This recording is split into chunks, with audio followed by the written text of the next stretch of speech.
tell you. You know, we do these events twice a year, and I am so excited about what we're going to be talking about tonight. As many of you know, as most of you know, we had the distinct privilege of being invited up to MIT. MIT has their Age Lab. And when we went up there, you know, I knew about MIT. I knew they're known for engineering and technology and artificial intelligence. And what I didn't realize was all of the things that we have today because of MIT, the inventions. For example, thanks to them, basically we have radar. They are responsible for, you know, the World Wide Web, the internet, the GPS, even things like razors, and ready for this one? Concentrated soup, like Campbell's soup, right? They're problem solvers. They're basically engineering and technology. And what I really appreciated, and the thing that I really look forward to, is the fact that they're taking that knowledge, that intellectual capital, and looking at this process, the process of aging, and really trying to rebuild retirement and making it better, improving the quality of people's lives. You know, there was a lot of things that I learned, and what I really appreciated was the fact that we share the same values. MIT really, they don't believe that old age is a problem that needs to be solved. It's more a season to be celebrated, to be enhanced. It's kind of like winter. Like, I don't know about you guys, but I don't like being cold. But winter is wonderful if you're at a ski resort.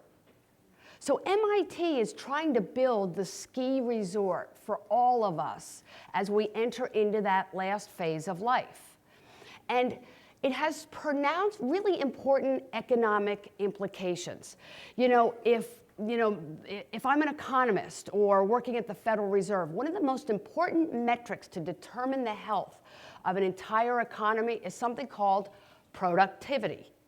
It's basically measuring productivity as it relates to our GDP. Now, it is generally understood that as a population ages, that declines, right? Productivity declines. Take a look at Japan. Japan is having significant economic issues because of the ratio of people who are older. What's really interesting that I found that MIT discovered as they mined the data was that it is not because older people aren't contributing to output. It's because they're retiring. And the overall productivity of the workforce declines. In fact, some of the best and most productive workers happen to be 55 and older. And so MIT, along with Harvard, are really embracing this new fact and saying, hey, if we want to continue to grow as an economy, let's really take a look at the population that we have here in the United States and really enhance that final season of life. Now, this is not to say that they want everybody to go back to work, right? Not to worry. But it's really, it has tremendous implications in terms of like Social Security, Medicare, Medicaid, all of those entitlement programs. The more people are engaged in something, whether it be work, whether it be volunteering, going back to school, what they're finding is that people are living healthier lives and having, you know, a happier, you know, final stage of life. So I just thought that was really interesting, and it really opened our eyes in terms of some of the things that we would like to do, like having things like this, to really keep everybody engaged, to continue to learn about new things that can make a difference in your lives and the lives of the people that you love. So, here we are. Here's Agnes. Yeah, how about that? So Agnes it stands for age-related, wait a minute, age gain now, empathy system. I always get this mixed up. Basically, here's the deal, guys. When you put on Agnes, you have the sensation of, they've programmed it to give you the feeling of being maybe an 80-year-old person. So for example, you put it on, all of a sudden you got a little bit of arthritis in the shoulders and the fingers. The neck collar prevents you from being able to turn your neck because you lose 40% of your rotation as we get older. The helmet gives you cervical compression. The goggles give you glaucoma or tunnel vision. You know, how about this? Oh yeah, it gets better. It gets better, you guys. Ready? You put on the pants, you got peripheral neuropathy. You put on the shoes, you're out of balance. And you put all that together, and the real secret weapon of Agnes is the emotion it triggers in the person that is wearing it for a period of time. You know, I will tell you, I think all of you know I used to be a nurse. I'm still a nurse. I'll always be a nurse. And it is one thing to understand the human body and the symptoms and et cetera. It is a whole different ballgame to go through it yourself. And so the goal here of devising this, you know, we've got the goggles and everything like that. The whole goal here is for senior management. Corporations are now going up to MIT. Hartford, for example. Hartford, the reason, you know, there are lots of reasons, but the reason that we were invited up was because of our relationship with the Hartford. They basically opened a door, and I got to tell you, it's been an incredible relationship that we've enjoyed. In fact, I was recently asked to be on the Longevity Council. So I'll be going back and forth to Boston to give them my observations and experiences as it relates to helping people as well. With the Hartford or CVS or any of these major corporations, think about Hartford as an insurance company, right? So as an insurance company, it's actually, I should qualify that, they're a financial services company. They've got risk management, which is insurance, and investment management. So basically, they went up to MIT and said, hey, we want to understand why people who are 65 and older are having rear-end car accidents. Like, what's happening physically to those people? How should we price our products, et cetera? And how can we help those people prevent those accidents from happening? On the other side, they also learned about the incredible opportunities that are coming around with different companies who are really targeting people, you know, this demographic as we get older, in helping to make life better. Those are the companies whose share price are going to soar. So it's really interesting how that business model and MIT and the minds at Hartford are really improving what they offer to Americans all over. So we talk about this. Wearing the goggles was a lot of fun. Wearing Agnes was quite the experience. So you might be wondering, why are we going through all of this? What's the deal? Here's the deal, and I think that you guys know this. Ultimately, it comes down to outcomes. Our goal is to do everything that we possibly can to make a difference in your lives. Not just financially, but personally, for your families. And when you think about a goal, a lot of people think, oh, you do manage portfolios. Well, yeah, but not really. That's not really the end goal. It's kind of like when you go to the hardware store. And, you know, for those of you who got through one of my long letters, this was in the most recent letter, but I think it's easier to describe it. So when you go to the hardware store to get a drill bit, you don't really want a drill bit. What you really want is a hole in the wall, but you need the drill bit to be able to make it. But I don't know about you, but I don't want a hole in the wall. What I really want is the shelf. I really want the shelf to put the pictures up of the people that I care about most. But even that the pictures are nice, the shelf looks pretty, but what is the real end result? What's the goal? The goal is for the warmth in your heart that comes from the memories of seeing the people you love. It's that feeling of fulfillment and peace of mind. That's what it's all about. So that's why we go to these conventions, we go to MIT. We're always trying to learn about new things that can make a difference in your lives. And I am really excited for tonight because you're going to learn about applications and technology that you may be aware of, you may not be aware of. But I can tell you, even something as the podcast that I've been listening to and that we recently launched, I get into my car, I'm always learning something new. It is the coolest thing in the world. And it's already pre-programmed in my phone. It automatically comes up. It sure beats the news, that's for sure. So, while we're doing this, since we're talking about this, I want you to all pull out your phones, pull out your iPads, whatever the technology is that you brought, because this is going to be an active meeting where you're going to get to do some of the things that we're going to be talking about. So if you don't have, like I have Verizon that automatically keeps me connected because I'm a nutbag when it comes to that. But for those of you who just do the Wi-Fi, here's the Wi-Fi entry.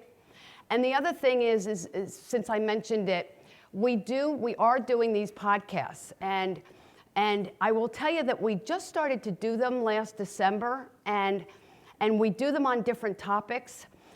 I am really surprised. Like, I will tell you, I'm Patty Brennan from Westchester, Pennsylvania. We have over 10,000 people who are listening to these things every week.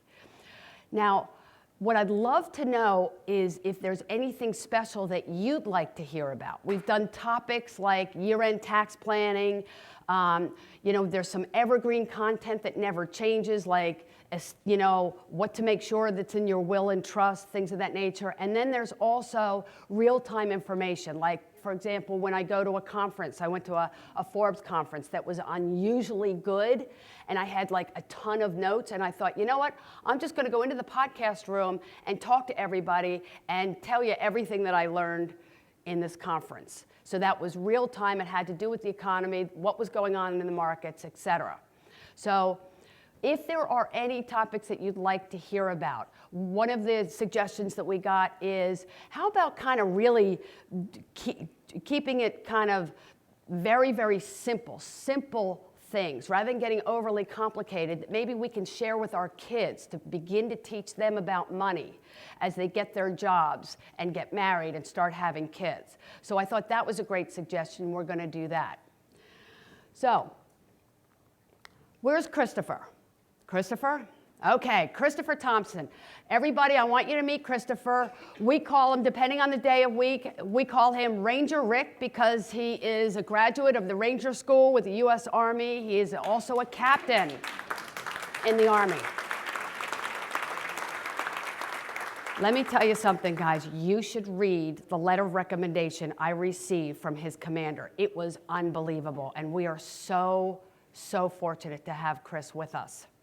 So Chris, you're a young guy, you're a handsome guy. I got good news and I got bad news for you. Ready? Okay. The good news is you got a long life ahead of you. The bad news is, if you're like me, and maybe a lot of people in this room, you might look back at this time and say, gosh, I thought getting older was going to take longer. And Chris, here's what you're going to look like. All right, so get ready. Still very handsome, smart as a Dickens. And isn't that the case? Didn't it happen really fast? And in fact, what we learned and what I really loved going, to MIT was all of these things. So when we were up there, we talked about Agnes. In addition to Agnes, we were exposed to all of the research, all of the studies that they did that gave them the insights that we now are able to apply. Many of us got to drive Daisy. Daisy is a $2 million, completely tricked out Volkswagen Beetle. And it's the coolest thing. It's attached to artificial intelligence, and you're in this thing, and it is the most bizarre experience. What it's trying to do is it's sensing our reactions, you know, in terms of different obstacles in the road, how we make decisions. As something was coming towards me, am I going to go to the left or the right? And it's recording that for the artificial intelligence as they try to move forward with, you know, driverless cars. One of the things, and you'll see Lex Friedman, one of the things that we learned is that AI is really, it's accelerating the pace of the things that we will be able to do. You know, you think about some of the inventions even historically, you know, like garage door openers. Garage door openers used to be a real luxury. Now we can't live without them, right? Even something like the smartphone, right? This is really, what's cool about the way they think is MIT wants to be completely inclusive with the technology that they're developing. So we all have our smartphones, right? When you think about it though, as we get older, what happens with our vision? It's a little harder to see. We can go dit and increase the size of the typeset, the font. We can zoom in, we can zoom out. And there is no recent technology that has done more for people who are deaf than texting. Isn't that something? We take it for granted. It's the applications and the difference it can make for people, and that's what they're focused on. So here you see Michael and Brad with Paro. Who's Paro? Paro is a seal. It's a little baby seal, really soft. Paro is equipped with sensors all throughout it, and the goal of Paro is to basically kind of understand what it is that gets, you know, that basically it's using, you know, machine learning to get a favorable response. So for example, if you pet Paro or you give Paro praise, it remembers what it was doing at the time and it repeats that behavior. If you hit Paro, it remembers what it was doing at the time and it stops doing that thing. Don't you wish all of our kids were like Paro? Right? All right, so amazing stuff, amazing things that they're doing. Paro, in terms of what the difference it's making, especially for people with dementia, is profound. Absolutely profound. So basically, it's things like that. So here we see Lex Friedman. Let me tell you the story about Lex Friedman. So we're on our way. We know we're going up to MIT, and I sent a little email to my buddies over here, and I said, you know, MIT's really known for AI, and Lex Friedman is all over the place. It would be really cool if we could even just meet him. Sure enough, one thing led to another, and we got a one-on-one conversation with Lex Friedman, who runs artificial intelligence. He is brilliant. What an amazing conversation we had. So much that we all have to look forward to. And the interesting thing about that whole conversation is we thought it was going to be quick. In fact, they basically gave it an hour.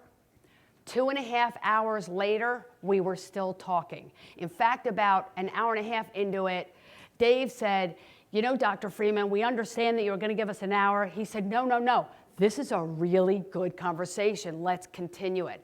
Because we were asking him questions that I think that he didn't anticipate.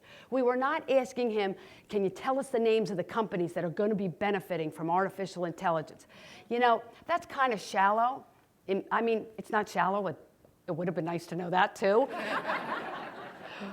But we got deep with him. We got really into conversations like, you know, when you think about machine learning and you think about if you had a robot that was completely programmed and was like a human being, what is the one question you would ask that robot?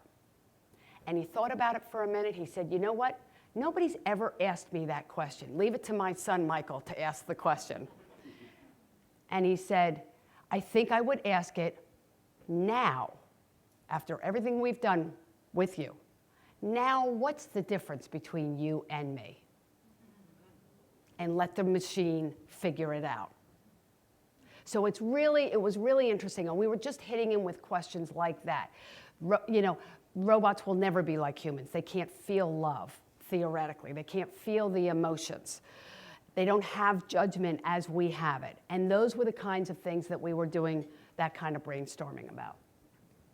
So let me just kind of set the table for our friends here in terms of teaching you some of the technology. As we talked about, as I mentioned in the letter to you, the quarterly letter, basically, Dr. Coughlin, Joseph Coughlin, has basically defined this process of life and broken it down into 4 segments. The first segment, the first 8,000 days, which is really ironic. It's 8,000 days per season, if you will. So the first is from about the age of, from birth until about the age of 21. And it's pretty much set, right? Babies are born, they learn to walk, they learn to talk, they go to school, they do a lot of bad stuff. Hopefully they get around it, and they graduate. The second, from 21 to about age 40, is life after school. Get a job, maybe get married, maybe have kids, etc. The third season is in the 40s and the 50s. Again, it's 8,000 days. It's just crazy. And that tends to be peak earning years. Soccer fields turn into graduation parties and tuition. People really start to think about retirement. And then we get to the last stage, the last 8,000 days. And unlike the previous ones, it's not quite set in stone. It's different for all of us. A lot has to do with level of education, health, nutrition, things of that nature, how long a person is working. And it will be different. I wanted to ask Dr. Coughlin, when you get to the phases, we're doing a lot of, basically this is Drew's. Where's Drew? There we go. All right, see Drew? Okay, he's our golfer. There's basically, this slide here is to say there's just so many vacations you can take and golf you can play unless you're Drew. Drew literally plays all year long. Wintertime in the snow, he's hitting the golf ball. So basically, when we talk about the 4 phases, okay? Phase number 1, managing ambiguity. First, when people retire initially, it's a honeymoon. I'm going to do all the things that I didn't have time to do. I'm going to go to places that I've never been. And then the question becomes, what am I going to do a year from now? What's my purpose? How am I going to spend my time? When people come in to see us, they're basically coming in and they ask 2 questions. Number 1, am I going to be okay? And number 2, do we have any blind spots? Are there any things that might be out there that we don't even know are out there, or questions that we should be asking? So basically our goal here, again, and we'll get to the value stack, this is the bottom of the value stack, okay? We're looking at creating tax-efficient cash flow, setting aside money for that bucket list of yours, and making sure that your portfolio is aligned and will carry you for the rest of your life. So that's basically phase 1. This phase is about money and meaning. And it's important as we have our conversations to talk about that. Then we get into phase 2. That's the big decision phase. Here, as people get older, now taking care of the house is getting a little bit more difficult. Who's going to mow the lawn? By the way, my kids are gone too. I don't know, nobody's mowing my lawn, right? We've got big high ceilings. I don't feel like getting up on a ladder to change the light bulb, right? So all of a sudden that stuff becomes a question. Dr. Cassison from Stanford coined this socio-emotional selective theory. Basically what she has, kind of framed is the fact that as we get into this phase, our world gets smaller.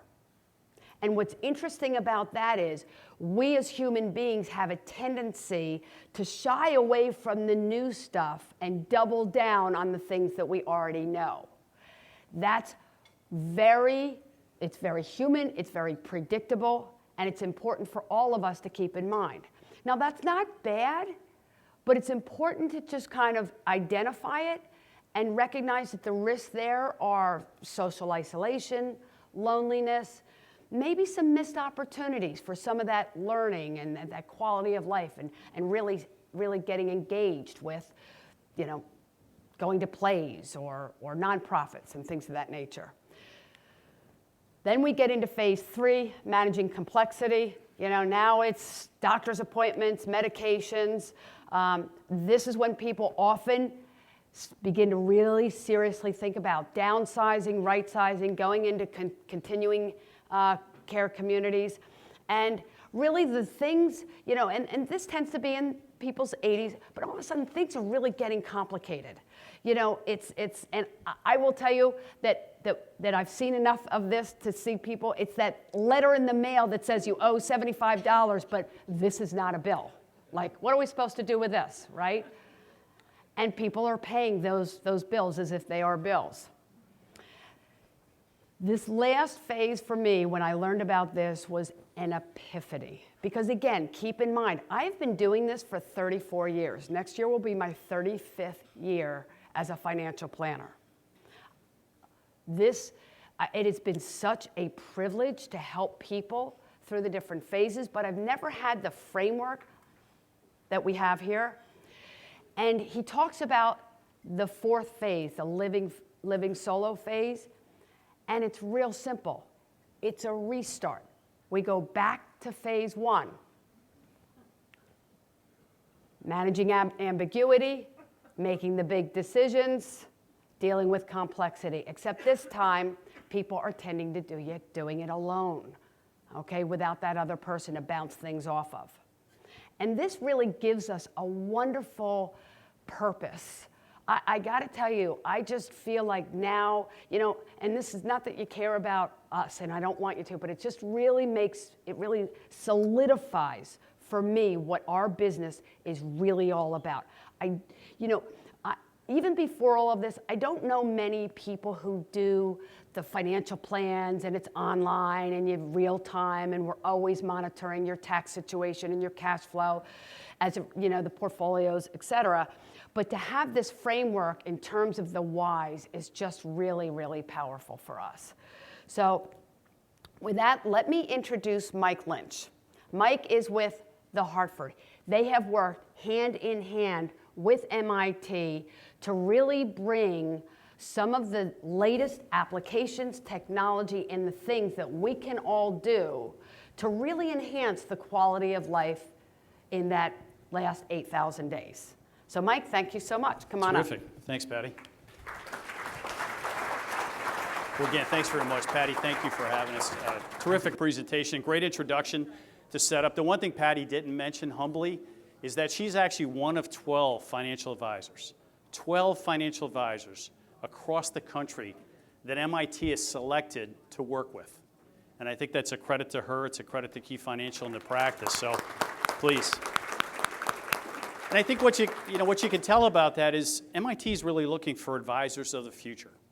And advisors of the future are those that really focus on the retirement aspect, but also the non-retirement aspect. As Patty mentioned, kind of that 8,000 days. It's really important to think about what do we plan on doing in retirement? Who do we plan on spending our time with? How are we going to get around? All these types of topics, they are going to be more and more important as we get older. Dr. Joe up at MIT is a firm believer we're going to live longer. How do we live better? It's through the use of technology. And as I travel the country, so I live in Charlotte, North Carolina, I travel the country probably 3 nights a week. I see that technology is something that sometimes is very difficult not to use. As you pick up a rental car, I defy you to try and figure out how to turn off some of this technology. The blind spot monitoring, some of the warnings that are on there. So those things are already adopted. They're already being used. I certainly have found firsthand, and I've got 2 college-age kids, so probably similar, that children, certainly younger generation, really rely on technology. And this hit home with me recently because my son was home, and my son was in front of the television. I was in a different room. My son was in front of the television, and I heard this yell and this screaming. And I'm thinking, what in the world is going on? So I kind of ran around the corner, and there's my son in front of the television, hitting the side of the remote. Apparently, in his world, what warrants screaming is the remote control's not working for the TV. Game over, right? It's the end of the world. I'm thinking, what in the world? And I shared a quick story with him. I said, I'm one of 6 kids. We lived in a small town in Connecticut. We were blessed because back in the 60s, not many families had remote controls for their television. We had a remote control. Now, it wasn't a physical device. It was my younger brother, Steven. My dad literally would grunt, and my brother would get up and turn the channel. I'm like, how in the world? Now, UHF was a little different, right? That was a little bit harder to understand. But I'm thinking, is this the world that we're in, right? So technology, I think, is certainly something that we want to adopt, we want to be able to use. So the extent that we go through some of this information tonight, if there's an app, there's a website, there's something that you think making your life a little bit easier, certainly we can think about downloading it. We'll give ourselves some time to maybe interact across the table and show some ideas and show some opportunities. But if there's something that you're uncomfortable with, if there's something that you've heard some issues about, certainly to the extent that you are uncomfortable with it, don't add it. But is there 1 or 2 apps that can make your life a little bit easier? So as Patty mentioned, thinking about MIT and the relationship with MIT, I've been up there a number of times too, and as she mentioned that, Miss Daisy is an interesting vehicle because the ability to get in and drive that simulator. Much of the technology we see in cars today has been developed by this investigation and this research that Miss Daisy and some of the drivers actually going through and interacting with this Volkswagen Beetle have been able to share with car companies. So backup monitors or backup cameras, blind spot monitoring, some of the different opportunities there. What I also found a valuable lesson, because I actually took a team up to MIT. I found out immediately their MIT engineers have 0 sense of humor. Big surprise, right? Because I went up with a group that was a little bit more trying to be a little risky. One of the drivers got behind the car and was driving down the road, and again, it's a simulator. Well, they actually have someone come out of their home and try and pick up the mail. For some reason, this driver thought it'd be funny to swerve off the road and hit the individual trying to pick up his mail. Apparently, that has never occurred to anybody that's gone up to MIT. We literally broke Miss Daisy for about 2 days. We went from having a good time to getting very quiet with about 15 engineers looking at us, shooting daggers into us. So we were also immediately out of there, unfortunately. And then the 8 suit, Agnes, is a fascinating suit. The ability to really think about the technology that goes in behind that.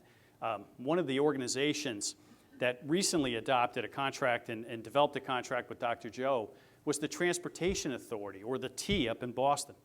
Because Philly, Boston, many cities, we're starting to see more and more individuals that are approaching, maybe in retirement, choosing to move back into the city. The challenge is they're also bringing their cars with them. It's the last thing you need is more drivers in Boston or more drivers in Philly. So they contracted Dr. Joe and his team to put these suits on and to try and take a subway or to try and take a bus.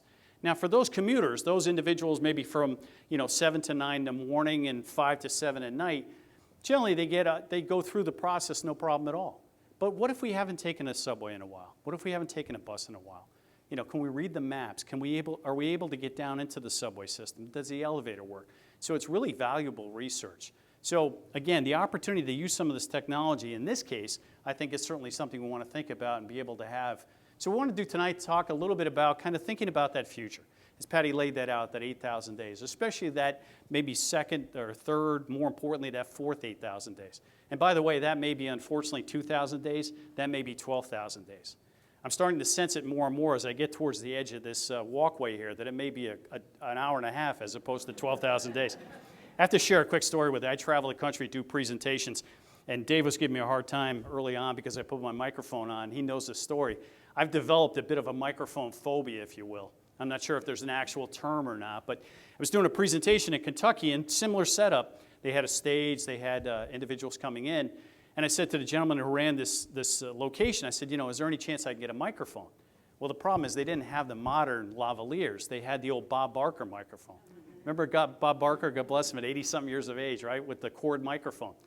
So they give me one end of this cord microphone, and then they unravel the cord. This gentleman goes back into this utility closet, and he pulls out this old box amplifier.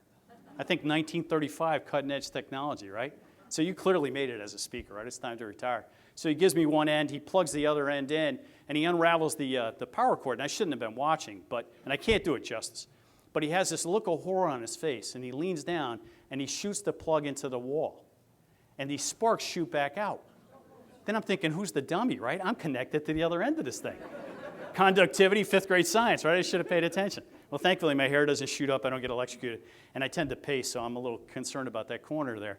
I start doing the presentation. I'm about a minute and a half, God bless you, into the presentation. And several people in the front row start pointing at me. I'm thinking, wow, this is great. You know, it takes a while to warm people up. This is terrific. I start doing more of the presentation. More people are pointing at me, 2nd, 3rd, 4th row. Now I'm like right back at you, right? You knew you were good. You didn't know you were that good, right? I took this one additional step, and I immediately realized what they were pointing at. And in all my enthusiasm, I'd actually wrapped one of my legs around the cord. I took the one additional step, the cord tightened, and unfortunately, not so skinny Mike didn't, right? And I fell flat on my face in front of about 150 people. Now, maybe it's a little dramatic, but if you thought you were falling to your death, which I did at the time, what would you say? Same thing I said, right? Problem is that darn microphone worked the whole way down, so I promised Patty I'll keep the cursing to a minimum unless we can't get the technology to work, and then no, all games are open. Sorry. You just back up for a quick second.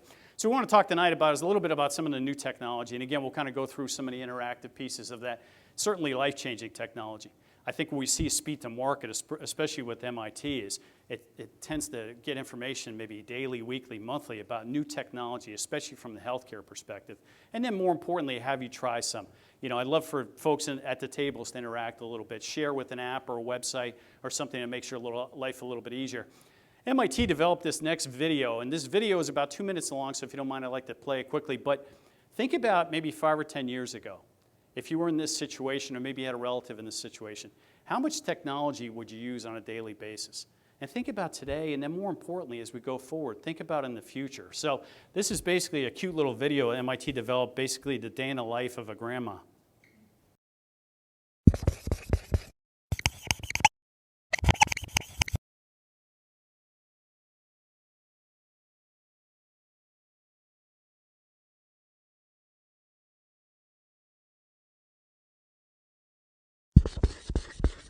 This is Grandma. She lives by herself. She doesn't change her own light bulbs anymore. And she's hung up the car keys for good. But today, she's going to meet her grandkids for an ice cream cone. How? She has a smartphone and she knows how to use it. She uses it to get things done. Here's how her day began. Sleep cycle goes beep beep in her lightest phase of sleep. Just as soon as she gets moving, Wi-Fi coffee maker starts to brewing. Care Beacon senses trips and falls on the phone where she takes calls. A stylist from Style B does her hair up stylishly. Pack pills at her door. Pill box she tells when to take more. Heartwise records an accurate measure of her heart rate and blood pressure. At lunchtime and she must decide Uber Lyft, the closest ride. Uber Texas on her street, she heads out for a bite to eat. She meets her pals in a planned encounter, counts her cows with calorie counter. They talk animatedly about honor and Airbnb. Now time for an ice cream cone. Once again whips out her phone, this time summoning a lift. Gives her grandkids each the gift. 2 scoops sprinkles, sun's ablaze, and no one wants to try rum raising. Grandma walks in her front door, doorknob falls onto the floor. In surprise, she says, "Dagnabbit," posts a request on TaskRabbit. Spotify some old school rap and settles in for a short nap. Blue Apron rings her doorbell. She cooks their food and cooks it well. Peapod brings corn on the cob. TaskRabbit fixes her doorknob. Washio drops laundry off. Smells good and feels nice and soft. Pretty soon she hits the hay. Tomorrow's another big day. She reads her ebook, Game of Thrones, then dreams about more ice cream cones. Nice. Thank you. Thank you for letting me show that. I think 2 important things. One, I kind of lose track, honestly, every single time I show that how much technology is being used. whether it's a couple pieces or it's a day-to-day type of thing. Now, had someone come up to me afterwards a presentation and said, do I have to adopt all those types of things? No, certainly not. It's not an essay or it's not a quiz, right? But is there a couple things that can make our life a little bit easier? Think about the interaction with their grandkids, right? And the ice cream cones and traveling and transportation. 5, 10, 15 years ago, half that stuff didn't exist. Secondly, I apologize in advance because I guarantee at 9:30 tonight, you're going to start humming a tune. You can have no idea why you know that tune, but it's stuck in your head. I will tell you, I've been through supermarkets, I'm humming away. I'm like, why do I know? Oh yeah, that's right, it's the grandma video. So I think when you think about technology, regardless of age, it is amazing, the adoption rate. And folks continue to think about technology and how it can make our lives a little easier. I must admit, quite honestly, when this presentation first was developed, we had a conversation with Dr. Joe, and we said, not to be offensive, but there's certain generations maybe that won't be as open to this stuff. And Joe said, just go out and try this presentation. Go out there and communicate into the field. One of my very first presentations, I was addressed by someone at the end of the presentation. She wanted to let me know, after the presentation, the prior week was her 85th birthday. Anybody want to venture to guess what she bought herself for her 85th birthday? It was an Apple Watch. Not only was it an Apple Watch, but she knew how to use it. She pulled her sleeve back and started showing me. Now, selfishly, I had to get my reading glasses. I couldn't even see her arm. She really knew all the ins and outs. So again, whether it's a couple pieces that make our life a little easier, or if it's really adopting some of this modern technology that can make our lives and allow us to interact, we want to think about the opportunity that it represents and be able to use that. So thanks to Al Gore for inventing the internet. Remember, he was up in Harvard. What did he say? He was bored one afternoon, right? He had his roommate up there, and he was thinking about the internet, but it is amazing how much technology has interacted. Whether it's the coffee pot to the TV to the camera to the whatever. I will tell you, especially when you think about smart homes and safe homes, some of this technology I think is really life-changing and certainly can be something that can help us out a little bit. So I want to talk a little bit about the 5 ways technology will change the way we age. So again, Dr. Joe's a firm believer we're going to live a lot longer. How do we live better? It's through the use of technology. Again, whether it's a couple pieces of technology or it's adopting a number of things. So as Patty mentioned, we see more and more folks right now thinking about staying on the job as long as possible. We're starting to see a real new dynamic now, and many companies have come to Dr. Joe and said, not only do we want to use some of the ideas and some of the thoughts that you've shared, but how do we keep our best and brightest employees? 2019, more people will turn age 65 than prior generations, than any other year. What does that mean? That means the best and brightest are going to be leaving their companies. The best and brightest, people that have great relationships. So more and more companies are thinking, how do we keep people as long as possible? Is it 3 days a week? Is it on a consulting basis? So I think the future is really bright for us. A case in point is Boeing aircraft. Now Boeing, unfortunately, has had some challenges, right, with their 737. But immediately, Boeing had some real challenges with production time on other models. And their executives had a big meeting and were saying, how do we get back on track? Well, one of the individuals said, why wouldn't we just contact our former employees? Those individuals that maybe still are in the area are retired. Maybe you're on a beach, but we can call them up and they can do a webinar with us or something. They actually had 600 former employees come back to work. It was great because they knew the break room, right? They knew the technology. They knew where all the tools were. They were able to get production back up and running. So I think we're going to start to see some changes as we go forward with many companies thinking about ways that we can keep individuals on the job as long as possible. So, thinking about AARP, 65% of baby boomers plan on working past the age of 65. 34% plan on working because they enjoy it. Anybody here want to be honest? You're going to work past 65? Terrific. Yeah, I think many of us are going to have to, unfortunately, right? If my spouse was in the room, my spouse would be like this. Not for her, for me, trying to keep me working as long as possible. So I think the good news is there's so much opportunity. Maybe it's an Uber. You're not only taking an Uber, but being an Uber driver.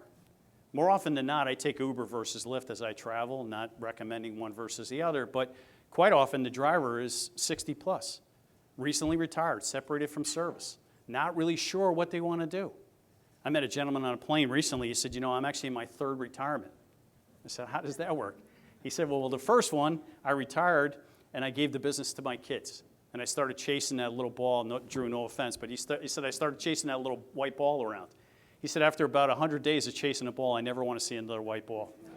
I think also coincidentally, maybe his kids weren't doing such a great job with the company. So he came back in, got the company back up and running, sold the company. He said, I got bored. After the second retirement, I got bored, started another business, so got back into it. So I think for some of us, there's certainly an opportunity. Maybe it's Uber, maybe it's Lyft. Folks thinking about maybe a small business with an Airbnb. I think the good news as well, as we go forward, the opportunity for us to keep our brain active and think about ideas, think about other topics. Is there something of interest that you've always wanted to learn more about? Maybe it's getting back into nursing. Maybe it's thinking about a whole different career path. The good news is nowadays, much of this information is at our fingertips. Many universities, colleges, universities are starting to think about ways that we can address individuals from the home. So whether it's taking some online classes, whether you want to get a further degree, or you just want to learn a little bit of information. So Rhodes Scholar, the Osher Foundation. And we'll get you, we've got a brochure at the end. I see some folks taking pictures. We've got some brochures at the end, and you can certainly do that. I prefer you focus right on me, though, and give me a good one. I'll try and sit there. I don't think I have a good side, but I'll try if I do have a good side. But thinking about some of these applications, whether it's Rhodes Scholar, MIT actually has an online university where you can take a number of classes, and that will allow you the opportunity to possibly enter to more of a graduate school. Or it's thinking about YouTube. Anybody here go out to YouTube? YouTube is fascinating. From the time I was born, I have been, well, maybe not since I was born, but I'm a visual learner. I cannot read directions to save my life. I remember when my first son, I have a son and a daughter, my son was born, my father-in-law and mother-in-law shipped us up a beautiful crib. Unfortunately, my father-in-law was generous, but not that generous. For an extra $35, we could have had somebody come and actually install the crib professionally. So he foregone, I don't even know what the English word is, but he didn't pay the extra $35. So I had this crib. My wife had this look of horror on her face. I think up until the time we donated that crib, I had extra screws. I don't think it was ever level, to be honest with you. I don't think the bar ever fully went down. My son survived. It was okay, right? But YouTube, I can go out there and I can really put together anything nowadays. So many cars that we see nowadays, instead of getting an instruction manual, there's a YouTube link. Podcasts. Patty's got a number of podcasts. So the Patty Brennan Show. You can go out to Google and you can Google the Patty Brennan Show. If you're driving somewhere, you get some free time, or it's just downtime, the ability to think about going out and learning some information, some bits of information. Of course, Lydia.com, One Day University, absolutely amazing. One that I'm a huge fan of is TED Talks. Has anybody here ever gone out to TED Talks? Terrific. I love it. If you haven't gone out to TED Talks, I defy you to find a topic that is not covered under TED Talks. What's great about TED Talks, there's actually a book, Talk Like TED. TED Talks has two overriding themes. One is it's capped at a time limit of 18 minutes. They find, unfortunately, that we lose interest after 18 minutes. My presentation, just so you know, is about 45 minutes, so we'll have to take like 3 breaks, right? I know if your eyes are closed and your mouth's open, you're really focused on every word I'm saying, right? So 18 minutes is kind of the cap. Secondly, is we learn through storytelling. Storytelling is the oldest technology there is. We learn through generational storytelling, sharing information, sharing ideas. So whether it's a complicated topic or something lighthearted, we have the opportunity of doing that. I'd love for you to go out to the App Store or maybe go out to Google. Type in something on TED Talks. So if you have TED Talks, great. If you don't have TED Talks, you can go out to the App Store, the Apple Store, I'm not sure what the other device is, where it actually is, and be able to download TED Talks. If not, go out to Google and maybe type in Dr. Joe Coughlin, Boston TED Talks, and see if you get that. We'll take a quick minute and a half, so you can certainly talk at the table if you have a question. So in addition to TED Talks, we actually have someone here tonight that probably can share and help us walk through this next piece. Oh, no. Since your microphone is still on, if you don't mind, Patty, maybe just going through. By the way, you guys, I want you to know, this was against they overruled me. I did not want this thing to be called the Patty Brennan Show, because it's not. It is the Key Financial Show. But they thought that it would be a much easier way to find it. So you can basically just Google the Patty Brennan Show and all the shows will come up. If you've got an Apple phone, you can just hit, I guess there's an icon for podcast, then type it in. There's lots of different topics. And like we said, if there's something that you want to learn about, let us know. We've had some incredible guests. I mean, and it's been a lot of fun. I have learned a lot. So feel free to check it out. And by Terrific. the way, if you like it, hit subscribe and share it with those people that you care about, because this is free information.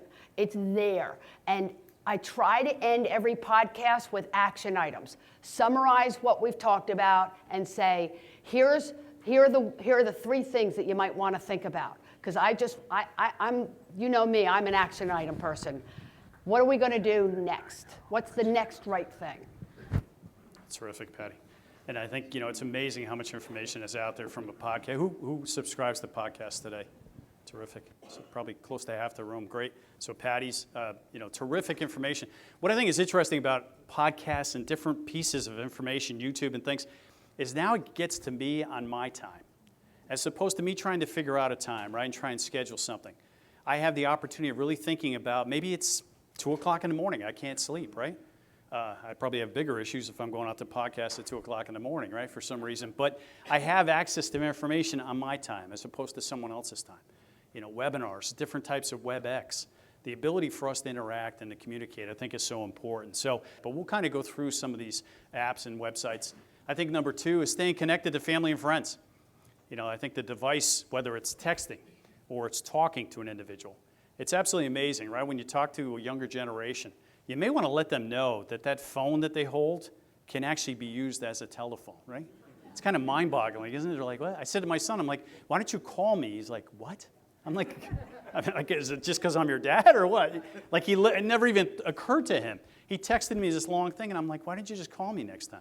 He's like, oh, that was a good one, Dad. And it just continues to text me, unfortunately. So however we communicate. But I think one of the things we see from many of these devices, that ability for us to interact, whether it's with our family and friends or a high school person that we haven't talked to in years. So the apps that are out there are absolutely amazing. When you think about WhatsApp.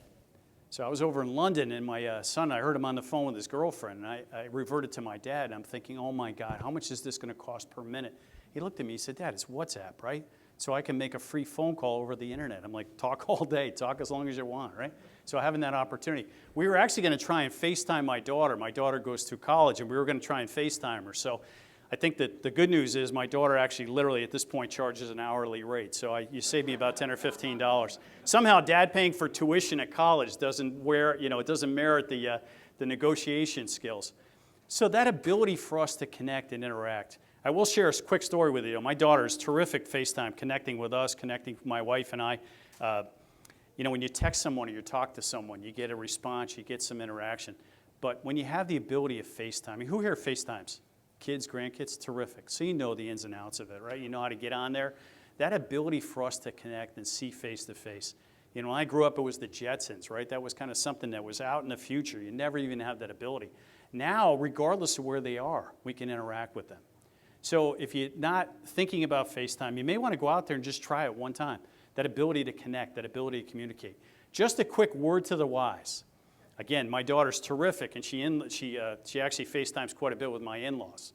Hopefully your kids and grandkids are a little bit better than my daughter. I thought she was a little better than this. Unfortunately, I found out the hard way. So over the summer, she was talking to my in-laws, and I hadn't seen them in a while. And she was in the kitchen. I was around the corner. I said, gosh, I ought to just pop my head in and say hello. And I'm thankful I did, because I literally came around the corner, and there's my daughter in the kitchen. She has her iPad in front of her. On the other end of the screen on the iPad is my in-laws. The only problem is my in-laws are literally cheek to cheek. I looked at my daughter. I looked back at the iPad. I looked at my daughter, and I said, what in the world? My daughter shoots off the stool. She hits the mute button. She said, come on, Dad, you got to agree. This is the funniest thing in the world. She said, I keep telling them I can't see them. And they're literally getting closer. And she said, I think their head's literally going to split into, explode into one. Now, what do you do with that one, right? I've given up Father of the Year award many years ago. Plus, it's my in-laws, right? So do I get that upset, or do I just kind of walk away? So hopefully your kids are a little bit better. Connected Living is a fascinating website. So the ability for us to connect, especially those 50 and plus, share some interaction, share some ideas. It's an over 50 dating app, Skype. This ability, I think, to really connect and to be able to communicate. Last wintertime, I'm sure many areas, but in our area in particular, we had a flu outbreak. So we got an actual email from our doctor saying, please don't come into the office. We don't want to get sick. We don't want you to get sicker. We feel that we could do something through a webinar or WebEx. So if you want to connect us, we probably can diagnose you right over the phone, visually being able to see you. Now, if you feel that you have to come in, you certainly have that opportunity. So we're starting to see more and more opportunities with these types of devices to be able to use these things. Staying mobile, as Patty mentioned, thinking about that technology, that car. The future of transportation is unlike prior generations. Years ago, if we suffered a fall and maybe our car wouldn't start, it was kind of the end of the world. Now the flexibility that we have at our fingertips, public transportation is getting better and better. Case in point, working with the Transportation Authority in Boston to have that flexibility. Thinking about Uber, thinking about Lyft. Who here takes Uber or Lyft? Terrific. And what we found is it's not just to the airport, right? Maybe it's to the grocery store. Maybe it's to this location tonight. Maybe you took Uber or you took Lyft to here tonight. And by no means will Uber and Lyft be the only two car or transportation modes that are out there. We have driver car services. Dr. Joe's a firm believer we'll have driverless cars. I don't know if he mentioned to you, but Dr. Joe is actually the owner of 2 Cadillacs and a big SUV, a GMC SUV. He's never seen the 3 cars, but apparently he wrote the check for all 3. The reason being is General Motors is working with Dr. Joe, and he's actually working with Tesla as well, because car manufacturers want to be the race, they want to be the first one to be able to have driverless cars. They're literally from the garage to the location you drop off. Now you make the argument, my car does some of those things. Car manufacturers literally want to have that flexibility. Now whether that's good or bad, whether we're comfortable with that or not, that's a whole nother point. Driverless trucks, Dr. Joe firmly believes driverless trucks will be here before driverless cars, but that clearly is the future. What do we think about driverless cars? Pro, con, neutral? I'm going to reserve judgment until the first time I pull up to a red light and I look over and there's nobody in the front seat, right? But there's this cute little old lady in the back seat waving to you, and you got to wave back, right? It'd be rude not to. But I do think, taking time off from work, maybe taking dad or mom to an appointment, maybe dropping the kids off at certain places. If there is a future, if there's an opportunity possibly for driverless cars where it makes sense, there may be something we think about. AAA is actually thinking about this as well. They found that certainly from a mental and physical health perspective, those of us unfortunately have to give up the keys. We're not able to get up, get out, and stay active. Our mental and physical decline unfortunately suffers that. The good news is, I mentioned, many of these cars have the flexibility nowadays. As Patty mentioned, thinking about that suit, and I'm not able to turn my head possibly as far as I'd like to. I can't necessarily see, as well as I'd like to. The flexibility and the opportunity with some of these features in these cars make the transportation and make that exercise a little bit easier. So if you haven't taken Uber, you haven't taken Lyft, I will tell you, I think they're terrific. I quite honestly have to tell you, I probably have been an Uber adopter for about 2.5 years and thought I knew all the ins and outs of Uber. And I had a friend say to me, why are you, thinking and stressing out about the ride tomorrow? You can schedule a ride with Uber. For some reason, I think I always click through Uber so quickly, I never realized that I can set up the transportation. I can schedule an Uber ride. So Uber, Lyft, whatever's down the road, the good news is I have access to transportation. If I'm concerned about going into the city at night, there's one-way streets, maybe construction. Some of that is really offset by the flexibility that some of these things represent. Not to mention the fact, as we get older, transportation is a bigger and bigger expense. It's actually the number 2 out-of-pocket expense. Housing, healthcare certainly are up there, but transportation becomes a bigger and bigger issue. So we want to think about that. So I don't think we'll get to the point where it's either or, but I do think that some of the flexibility that some of these transportation options. The one thing I'd encourage you to do is download that app. Download it before you need to take a ride because it does take a few steps. So Uber, Lyft, if there's something in your area that I'm unaware of, download that app before you need it and have that flexibility. And think about maybe just a quick ride, just to experience it. I will tell you, I love it because my daughter in college, sorry, there's no back button on this, so I apologize. My daughter in college, I set up Uber account for her. I know where she's going. I know when she's getting picked up, when she's getting dropped off. And again, I think as we go forward, certainly it's going to be out there. The good news is Uber and Lyft are not the only types of things. So what if I want to stay in? What if I'm not able to get up and get around? Amazon, whether you like Amazon or not, God bless them. I mean, what are they? They're at the point you can get something in like 12 seconds nowadays, right? And they apologize because it took longer than 10 seconds. So Grubhub, Peach Dish, I can have things delivered right to my door. So I want to be able to cook, but I don't necessarily want to be able to go out, or I'm not able to go out and get all the different ingredients. I will tell you, the rage right now in retirement communities, believe it or not, is those goggles up there. Virtual reality is all the rage in retirement facilities. There's been conversation and there's been discussion and unfortunately reported incidences where people are literally getting into fistfights over virtual reality. Now, imagine a bunch of 80-year-olds that are gamers. They're actually not, right? Virtual reality is starting to see this breakthrough. What they're starting to see is the opportunity that virtual reality really represents. And a couple companies in particular, Discovery and Rendeavor. Rendeavor is a company, and it's a website and an application, but it's a company that allows you to, for example, you've got a grandchild that's getting married on the West Coast. You're not able to attend the wedding, but you'd love to be part of it. You can put on virtual reality goggles here today. They can set up cameras out there, and it's as if you were part of it. Or they have the opportunity of virtual reality today to think about, gosh, we want this person to get up and get active and stay busy, right? But they just physically can't. But we want to keep their mind active. We can put goggles on an individual, set up virtual reality, and have them go to a CVS and actually pretend as if they're purchasing things, but their mind thinks they're actually doing it. Or just getting up and communicating with loved ones. So they're all the rage. UVisit is a fascinating website, Discovery, virtual reality. That clearly is the future. The ability for us to think about ideas like this where we can, maybe it's a dream cruise that we always wanted to go on, but we're not physically able to do it. We can set it up through virtual reality and be able to experience it firsthand. And I think the key, and as Patty mentioned, thinking about dementia and some of these types of things, the ability for us to keep our mind active and continue to keep our mind busy, we're going to continue to see opportunities from a technology standpoint. Number 4 is a house that keeps itself. Anybody here have a smart home? Terrific. Couple folks, right? Smart homes, I think, are great. I'd rather have a safe home. I'd rather click the right button, too. Sometime by tonight, right? If I got paid per button click, I'd be broke, unfortunately. So smart homes are great.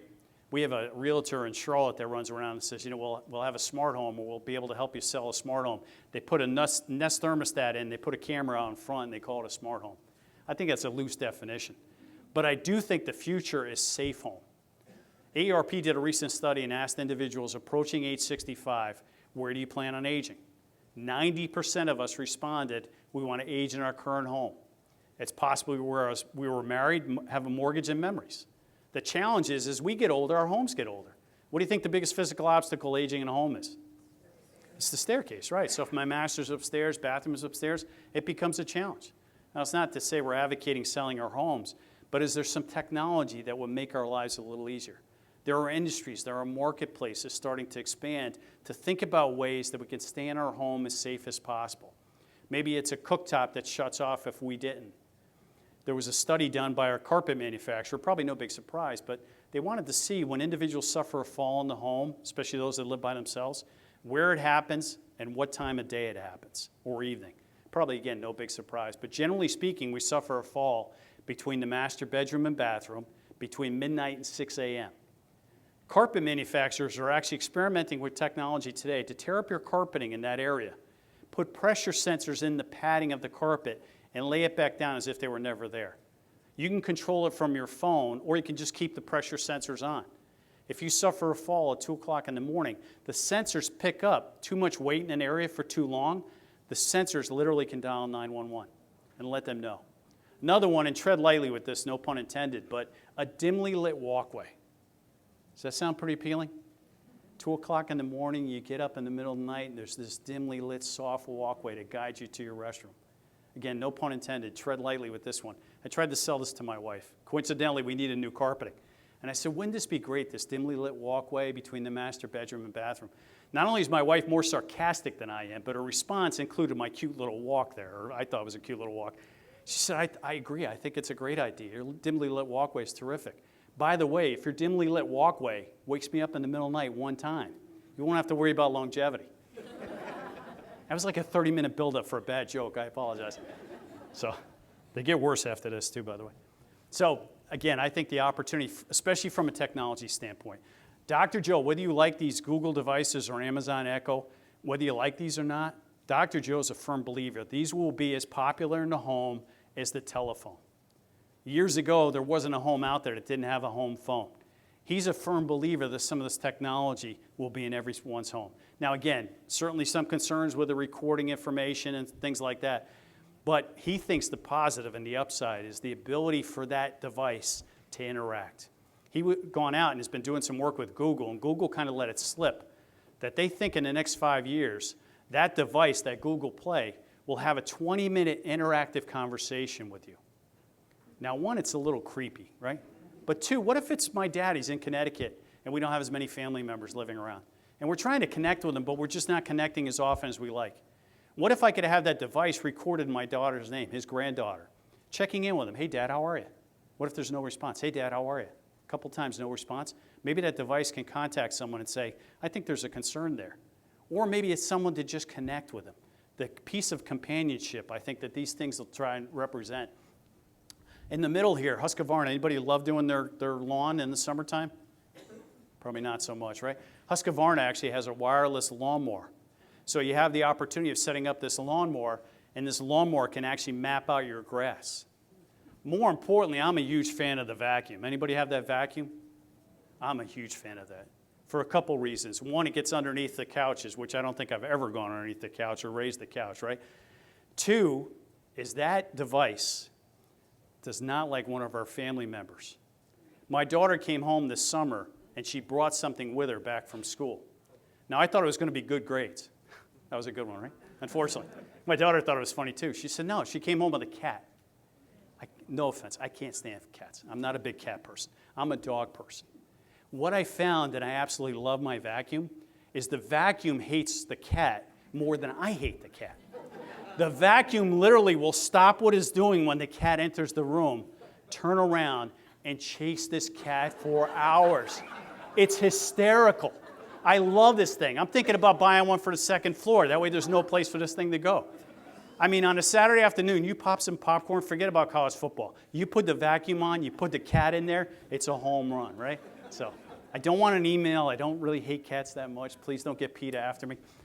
We're seeing the future, too, with these devices, especially from thinking about refrigerators, thinking about different things in the home. You know, we're kind of behind the scenes. Europe, if you've been over to some European countries, many of those folks use home grocers. Their refrigerators are light years ahead of us. Their refrigerators constantly scan the barcodes of the refrigerator, and they know when you're out of milk, you're out of eggs, whatever is missing from that refrigerator. Since you're set up on a home grocer service, you may come home not even realizing you're out of milk, and on your front step is some milk or some eggs or whatever. So we'll continue to see smart refrigerators. I think we're on the entry level of a smart refrigerator, but that ability for us to really think about having that stuff at our fingertips or communicating that is going to continue to grow as well, and certainly the Nest thermostat. So I'm a big fan of Tackle, T-A-K-L. You know, as Patty mentioned, we don't want to get up, we don't want to cut the grass, we don't want to clean out our gutters, we don't want to paint our houses. The good news is more and more applications are available for us. So Angie's List kind of led the way. Home Advisor is a terrific one that's kind of nationwide. Tackle is more regional, but T-A-K-L, we have it down in Charlotte, and I've used Tackle a number of times in the past. I have something around the house that I need to have done. I've put it off for a month or two or whatever, or it's just I need to have something done immediately. I can go out to TAKL or to Home Advisor. I can submit what I'm trying to have done.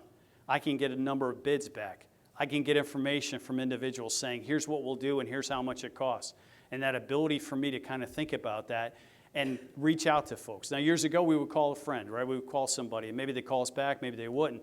The ability for us to have it right at our fingertips on our iPad or on our phone, the ability for us to really think about this information. So to be able to schedule something and think about the job, or TaskRabbit is another one, which is a terrific website or a terrific application. And then last but not least is healthcare.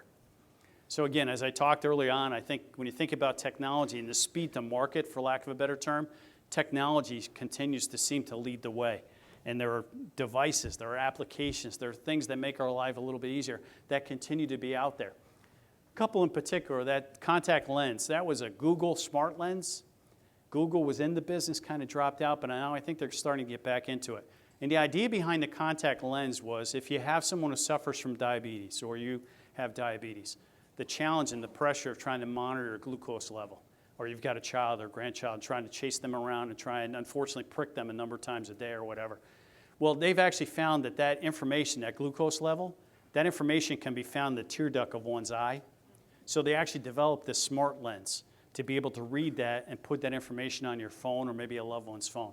Now, again, they've kind of pulled out, but we've heard rumblings they're going to get back in. And one of the reasons they're going to get back in or think about getting back in is because we've heard more and more, especially from the Alzheimer's Association, thinking about ways and ideas, can we use this smart lens for someone maybe that suffers dementia? If you have a loved one and they've wandered off and you're not sure where they are, imagine a future where you could type in information to send to that contact lens and visually pop up in front of them, almost like a GPS, and show them how to get home. Or another one, memory recognition. Anybody ever walk up to somebody, you're like, gosh, I know this person's name, but for the life of me, 55, I can't remember half of what I'm trying to say, let alone people. Imagine having it right in front of you, right in your contact lens. That information's available. So those types of things are available, will continue to be available. Smart mirror on the top right-hand corner was developed by an MIT student, actually. The challenge was, is there a way to just look in a mirror and have your respiratory level measured? He actually developed a technology that allows the individual to look in the mirror and to be able to report the respiratory level. They envision step 2, step 3, or stage 2 and stage 3 as really thinking about ways that information can be relayed to your doctor. So these types of devices, I think, will continue to be helpful. One in particular that hit home with me is I did a presentation recently, and I was honored to be at this location. It was just outside of Atlanta, Georgia, and it was President Jimmy Carter's library. Beautiful location. I did this presentation. We had the backdrop. God bless Jimmy Carter. 94, I think, at this point. I think he was 93 when we did the presentation. He still comes into the office 3 days a week. He still comes into the library and has an office 3 days a week. You think about longevity and you think about healthcare. Now, the reason Jimmy Carter kind of sticks in my mind from a healthcare perspective, does anybody remember a few years ago, President Carter had a press conference, or held a press conference, I should say? And unfortunately, the intention, the information that he wanted to share was that he had cancer. And his diagnosis was not good, right? Prognosis was not great. And Rosalind was standing next to him, and to his credit, the courage that he had to get up in front of everyone and announce this. Anybody remember about 6 months later, President Carter had another press conference? If you're ever bored, type in into Google, look at the second press conference. A little different than the first one. Jimmy's literally running to the podium. Poor Rosalind's trying to keep up in heels, trying to stay with him, right? He can't wait to tell us. He's so excited that he's cancer-free. Immune oncology, the ability for our bodies to take the immune restrictors off and fight cancer internally. So he is a recipient of that. So when you think about longevity, you think about healthcare, the good news is things years ago were a major operation, where now it's an in-office type of thing. Or maybe it's more manageable with some type of pills. So we'll continue to see technology that helps with that. A couple in particular, Pillboxy is one that I found is a terrific app. As I mentioned, my dad lives in Connecticut. I lived in Charlotte. My sister is the primary caregiver, and she said, my husband, or my brother-in-law, her husband, and she wanted to go away for the weekend. Would I fly up and watch my dad? And I said, certainly, I'd be glad to come up. Unfortunately, about 3 hours into my watch period, my father fell. So we had to rush him to the hospital. We get to the hospital, the doctor asked me, what medicine is he on? I looked at my dad looked at me. We looked like three blind mice, right? I'm like, Doc, let's put it this way. Think of every medicine known to man and then work your way backward. I'm like, I have no idea. So the ability for us to go online and to look at the medicine that he's taking, whether it's an hourly type of thing or it's a daily or it's a monthly type of thing, that information's out there. Maybe home team and honor. So we've got maybe a loved one or we're in need of service. What happens, unfortunately, is many times when we have a family member suffers a fall, everybody shows up to help. Then about a month later, no one shows up, right? Or we're all showing up at the same time and we're stepping on each other. There's opportunities with some of these websites or some of these apps to go online and to schedule the services. Or for people that are coming in and out of the home to be able to track that information. Did that caregiver come in at a certain time? Did they leave at a certain time? Were those services available for that individual? So again, I think the good news as we go forward is these things will just continue to get better and better. I think especially from a healthcare perspective. Dr. Joe is a firm believer that the child who's going to reach age 125 was born in 2017. Now, we have no idea who that child is, obviously, right? But think about it, 125 years of age. Is that really a stretch? Think about 125 years ago. What was healthcare like? Leeches were common practice. You went to the barber for more than just a haircut, right? So I think we made some improvements along the ways. Think 5 years ago, what was healthcare like? 5 years from now, 10 years from now, 100 years from now. I think we'll actually hear someone down the road utter the statement, I can't believe they died only at 125. So that's going to change everything. And again, that's where I think we think about technology. Not that we have to adopt every single thing that we talked about tonight, but is there one or two things that can make our lives a little easier? I will share with you, as I travel the country, I have two go-to apps. American Airlines app. Whether you like American or not, we get very hostile over some of these airlines, me included, because I travel every single week. American Airlines application of their app is phenomenal. Please, please, please do not run through an airport having a heart attack. You can look at your fingertips. I've seen folks, and I've slowed them down. Tell me your flight number. I can see that they didn't even leave Charlotte to come to Philly yet. So don't run for that airplane. So American Airlines and some of the other apps that are out there are terrific. Number 2 is Waze. Waze is just a phenomenal website. It's not just because I want to avoid the policeman. Well, maybe sometimes, right? But years ago when I traveled, we had Google Maps, and we had to print out Google Maps. I stopped using Google Maps the day that I entered upstate New York, and Google Maps said I should drive onto this farmer's farm. The farmer didn't have a great sense of humor, and you'll never, ever, ever get that noise out of your head as he clicks the shotgun to welcome you, and you're trying to back up the car. So Waze, hopefully, will get you to the right location. Again, I think the things that are available nowadays to just make our lives a little easier. The challenge is sometimes, turning some of this stuff off. So I'm a firm believer there's actually a 6th step, and that's on the weekends. Turn this stuff off.